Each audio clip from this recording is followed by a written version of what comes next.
Hi, I've been asked to do a tutorial on the Christmas fireplace that I made. So this is what I started with, Mandy. I got the long coffee stirrers and some shorter ones, you see.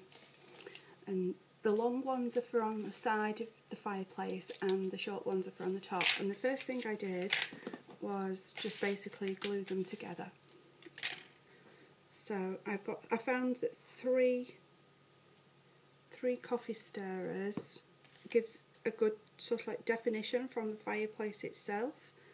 So I'm just basically putting that on top, and I do 3 on each side.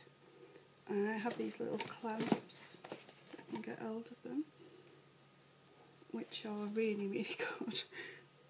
I love these. I got them from the pound shop and they are great, and I got some really big ones as well. But so I found it, if you do this first, there's less weighting involved.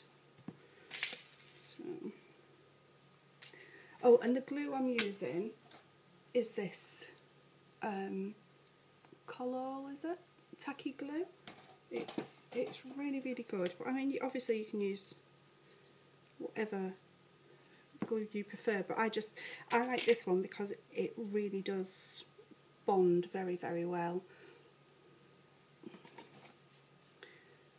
Now I'm going to run out of these now.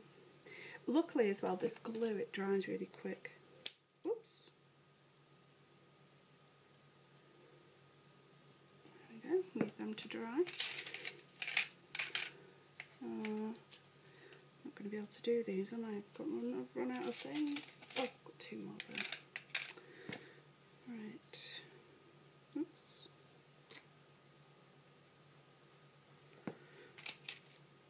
And what I've done is I've got oh, what am I doing? I have the long ones, like I said, I've stuck 3 together, and I have 3, sorry that doesn't make sense, I have 3 stuck together to make one bar, so to speak, and I put 1 on each side of the fireplace. And with the smaller ones I did 3 over the top of the fireplace itself, like the cutout. I just thought it looked good like that, because I did try it with 2 and it just didn't look right. So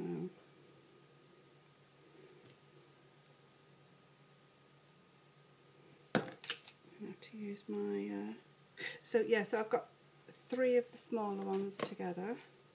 These are the big ones that I got. Oh, it's popped out. Like I say, I got these from the pound shop. Come on. And they are great. They are really good. They're really strong, and yeah, they really hold well. Okay.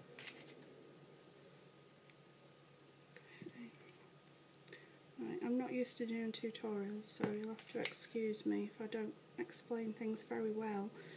But if there's anything you're unsure about, if you just message me and I'll try and explain it a bit better. Okay, so I'll just leave them. Oh. Right, leave that to one side to dry.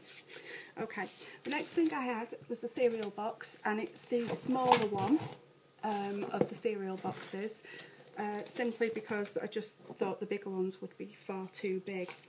And all I did, if I can find my pen, now I've flattened this because I was storing it in my drawer, but if you have it so, I found it easier to leave the bottom open, because it's easier when you're cutting it and everything then as well. Just put a lot of glue on that, keep it steady.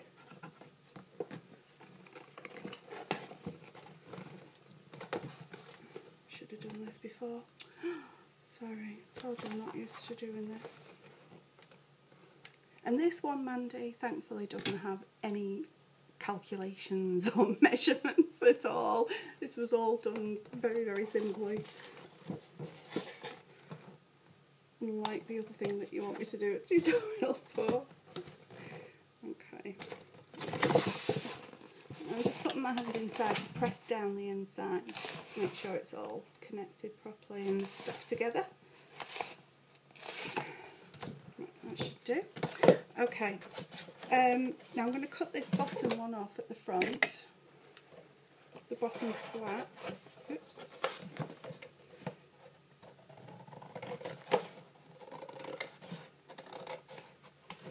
Because you really don't need that front piece.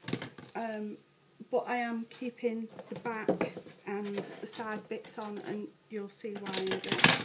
Right, so then all I did was I got my ruler and I put it right up to the edge, and I marked, no, what did I do? Because if I do that, that hole's going to be too wide. Okay, scrap that. Okay, it measures 7.5 across, so if I do 2 inches and 2 inches, that is wide enough then for where I want it, and I want the top, the front of the fireplace to be about 4 inches. So that gives it enough room to have the 3 coffee stirrers on as decoration. So I lied about there being no measurements, Mandy.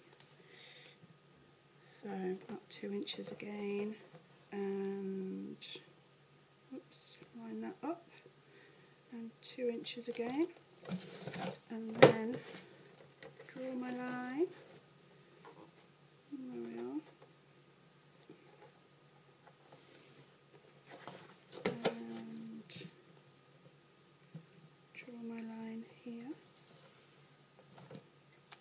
Okay.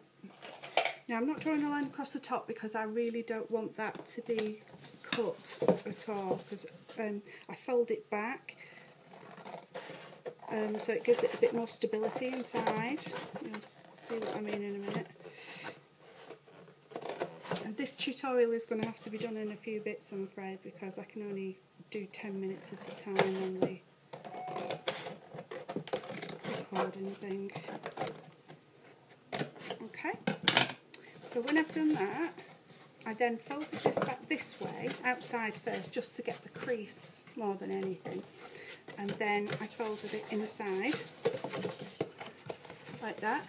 Then what I did was, oops, again, another measurement I didn't think I had to do. And that is 2.5 inches. So I measure 2.5. Where's my pen gone? Oh, this one. 2.5 inches again. Where am I? Oh, my thing is fading so bad on here. What was it? That's right. That's 2.5.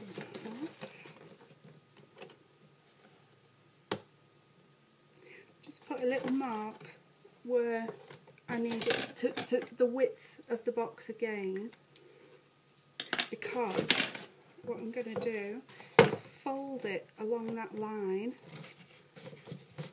like that, and then when I push it inside you can see it's like a little step sort of thing, and that then just gives it more stability. Can you see? So it goes flat to the back there and then flat on the bottom. So the next thing to do is just to glue this bit, the big bit, not the folded bits. And you won't see this because when it's all painted, because I painted the inside as well, so it should be alright. Right, sorry, stopping it now.